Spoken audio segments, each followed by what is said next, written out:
গণেশায় নমঃ নমস্কাৰ প্ৰিয় শ্ৰোতা দৰ্শক সকলোৰে নিশ্চয়কৈ ভাল সকলোৰে প্ৰত্যেকটো দিন সুন্দৰ হওক মনে বিচৰা আশা আকাংক্ষাই পূৰ্ণতা লাভ কৰক এই প্ৰাৰ্থনা জনাইছো মা ভগৱতীৰ শ্ৰী চৰণত মা ভগৱতী ৰাজৰাজেশ্বৰী কামাখ্যাৰ শ্ৰী চৰণত অজস্ৰ প্ৰণিপাত সকলোৰে যাতে শুভ হয় সকলোৰে যাতে মংগলময় ফলাফল আহে তাৰ বাবে প্ৰাৰ্থনা জনাইছো এই নৱৰাত্ৰিৰ শুভক্ষণত বসন্ত নৱৰাত্ৰিৰ শুভক্ষণত বিভিন্ন প্ৰকাৰে শুভ যোগসমূহে লাহে লাহে দেখা দিবলৈ আৰম্ভণি কৰিছে শনি গ্ৰহই এইবাৰ শনি গ্ৰহই নৱপঞ্চম ৰাজযোগ মংগলৰ সৈতে প্ৰস্তুত কৰিছে যাৰ বাবে চাৰিটাকৈ ৰাশিৰ ভাগ্যৰ ক্ষেত্ৰত বহু পৰিমাণে উন্নতিৰ বাতাবৰণ দেখা গৈছে সুবৰ্ণ সময় সোণালী সুযোগ তেওঁলোকে লাভ কৰিব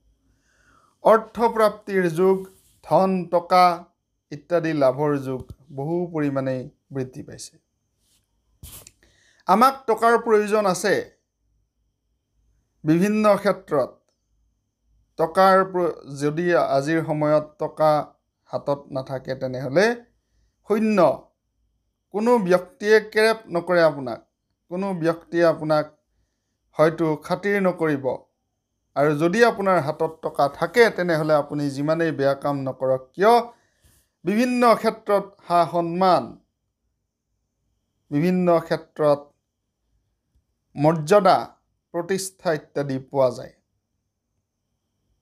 আৰু পোৱা যায় বিভিন্ন ক্ষেত্ৰত সস্তীয়া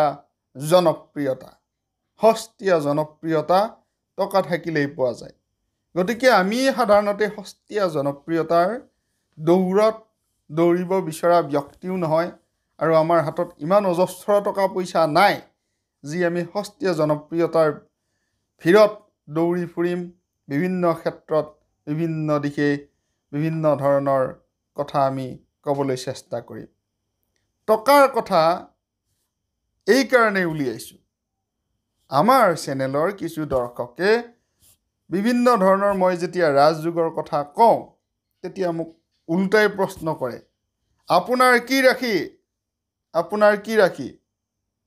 আপোনাৰ ৰাশিত ৰাজযোগ কেতিয়া আহিব ঠিক তেনেধৰণৰ প্ৰশ্ন শ্ৰদ্ধাৰ দৰ্শক মণ্ডলী সকলোকে নমস্কাৰ জনাইছো যদি মই কৰোৰপতি হলো হয়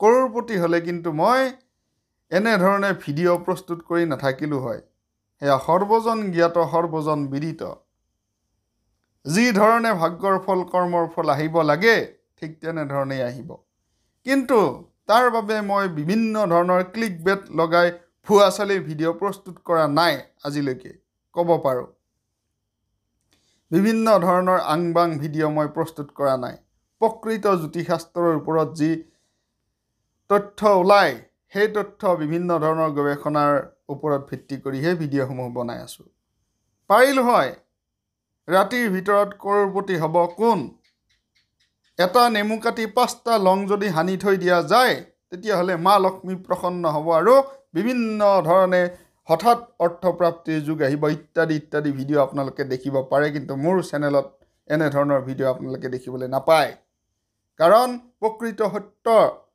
উদ্ঘাটন কৰিহে আমি ভিডিঅ'সমূহ প্ৰস্তুত কৰিবলৈ চেষ্টা কৰোঁ বিভিন্ন ধৰণৰ উপায় দিবলৈ চেষ্টা কৰোঁ সেয়াও কেৱল জ্যোতিষশাস্ত্ৰৰ ওপৰত ভিত্তি কৰি হিন্দু সনাতন ধৰ্মত যিসকলে বিশ্বাস ৰাখে হিন্দু সনাতন ধৰ্মত যিসকলে বিশ্বাস কৰে তেওঁলোকৰ বাবেহে এই ভিডিঅ' আৰম্ভণিতে লিখি দিয়া হয় ভিডিঅ'ৰ গতিকে আং বাং কমেণ্ট নকৰিবলৈ অনুৰোধ জনাইছো আৰম্ভ কৰিছো ৰাশিফলৰ কথা এইখিনি কথা কিন্তু ক'বলৈ খুব প্ৰয়োজনীয় আছিল গতিকে এইখিনি কথা ক'লো যিসকলে এনেধৰণৰ প্ৰশ্ন কৰে এনেধৰণৰ কমেণ্ট দিয়ে জ্যোতিষশাস্ত্ৰত বৰ্তমান শনিৰ অৱস্থান জ্যোতিষশাস্ত্ৰৰ গণনা অনুযায়ী শনিৰ অৱস্থান আৰু মংগলৰ অৱস্থান এই দুই গ্ৰহৰ অৱস্থানে অতিকে শুভ হিচাপে প্ৰমাণিত কৰিছে বহুকেইটা ৰাশিক শনি মংগলে প্ৰস্তুত কৰিব নৱপঞ্চম ৰাজযোগ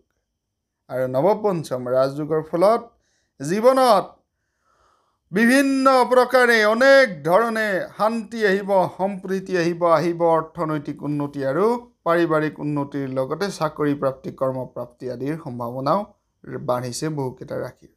সেই কথাৰ বাবেই এই বিশেষ ৰাশিফল প্ৰস্তুত কৰা হৈছে। সাহসিকতাৰ কাৰক গ্ৰহ মংগল গ্ৰহ, সাহসিকতাৰ কাৰক আৰু মংগল গ্ৰহক যুৱৰাজ গ্ৰহ বুলিও কোৱা হয়। শনি কঠোৰ পৰিশ্ৰম, সংগ্ৰামৰ ফলাফলৰ কাৰক গ্ৰহ। ভাল কাম কৰিলে ভাল ফল পাব, বেয়া কাম কৰিলে বেয়া ফল পাব। শনি গ্ৰহৰ সেয়াই কৰ্ম বুলি কোৱা হৈছে। শাস্ত্ৰত উল্লেখ আছে, মই নিজে বনাই কোৱা নাই। যি নহওক, ৰাশিফলৰ কথাত ভাগ্যশালী ৰাশি, প্ৰথম ভাগ্যশালী ৰাশি কোন হ'ব পাৰে তাক জনাব বিচাৰিছোঁ। ইয়াৰ পূৰ্বে জনাব বিচাৰিছোঁ, আপোনালোকৰ যদি জন্মকুণ্ডলী চাব বিচাৰে, মই চাই দিয়াটো বিচাৰে, গ্ৰহৰ প্ৰতিকাৰ কৰিব বিচাৰে, ভাগ্যফল জানিব বিচাৰে, স্ক্ৰীনত দেখা নম্বৰত হোৱাটছআপত মেছেজ কৰিব, ফোন নকৰিব। কিন্তু প্ৰথম ভাগ্যশালী ৰাশিৰ তালিকাত মেষ ৰাশি প্ৰথম। মংগল গ্ৰহৰ দ্বাৰা গঠিত নৱপঞ্চম ৰাজযোগত বিশেষভাৱে শুভ প্ৰভাৱ পৰিব বুলি কোৱা হৈছে মেষ ৰাশিৰ ওপৰত। মংগল গ্ৰহৰ প্ৰভাৱৰ বাবে মনুষ্যৰ শক্তি আৰু আত্মবিশ্বাস বৃদ্ধি পায়। শনিৰ কঠোৰ পৰিশ্ৰমৰ প্ৰতীক, যাৰ বাবে অৰ্থনৈতিক পৰিস্থিতি ধাৰাবাহিকভাৱে উন্নত হ'ব, প্ৰবৃদ্ধি হ'ব বুলি কোৱা হৈছে। উন্নতিৰ সম্ভাৱনা দেখা গৈছে, অগ্ৰগতিৰ সম্ভাৱনাও দেখা গৈছে। ব্যৱসায়ৰ লগত জড়িত ব্যক্তিসকলৰ প্ৰচুৰ পৰিমাণে ভাল ফলাফল দেখিবলৈ পাব। চাকৰি প্ৰাপ্তিৰ, কৰ্মপ্ৰাপ্তিৰ সম্ভাৱনাও নুই কৰিব নোৱাৰি। কৰ্কট ৰাশি দ্বিতীয় ভাগ্যশালী ৰাশি। কৰ্কট ৰাশিৰ জাতক জাতিকাসকলৰ শনি মংগলৰ এই যুগে খুব উপকাৰী হিচাপে প্ৰমাণিত হ'ব। সম্প্ৰতি শনিৰ যি চাৰে চাতি দায়িয়া আঢ়াই বছৰ, এই আঢ়াই বছৰৰ পৰা মুক্তি পাইছে কৰ্কট ৰাশি। আঢ়ৈ বছৰৰ ভিতৰত কৰ্কট ৰাশিৰ উচ্চ নিম্ন বিভিন্ন ধৰণৰ কথা দেখিবলৈ আপোনালোকে পাইছে। সেয়া নিজেই উপলব্ধি কৰক। কৰ্কট ৰাশিৰ জাতক জাতিকাসকলে কি ধৰণে যোৱা আঢ়াই বছৰটো আপোনালোকৰ দুৰ্ভোগ ভুগিবলগীয়া হৈছিল। আৰ্থিক লাভ আহিব, সন্মান বৃদ্ধি হ'ব।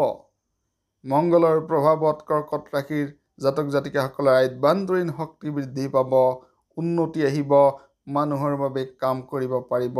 জীৱনত থকা বিভিন্ন ধৰণৰ সমস্যাৰ পৰা শীঘ্ৰে মুক্তি পোৱাৰ সম্ভাৱনা প্ৰকট হৈছে। তুলা ৰাশি তৃতীয়টো ভাগ্যশালী ৰাশি। তুলা ৰাশিৰ জাতক জাতিকাসকলৰ শনি মংগলৰ অৱস্থানে তুলা ৰাশিৰ জাতক জাতিকাসকলক বহু ক্ষেত্ৰত শুভ ফলাফল দিব। পৰিশ্ৰমৰ ফলাফল লাভ কৰিব পাৰিব, পূৰ্ণ সমৰ্থন পাব পৰিয়ালৰ ক্ষেত্ৰত। শনিৰ আশীৰ্বাদত তুলা ৰাশিৰ জাতক জাতিকাসকলৰ চাকৰি প্ৰাপ্তি, কৰ্মপ্ৰাপ্তিৰ সম্ভাৱনা বেছি হৈছে।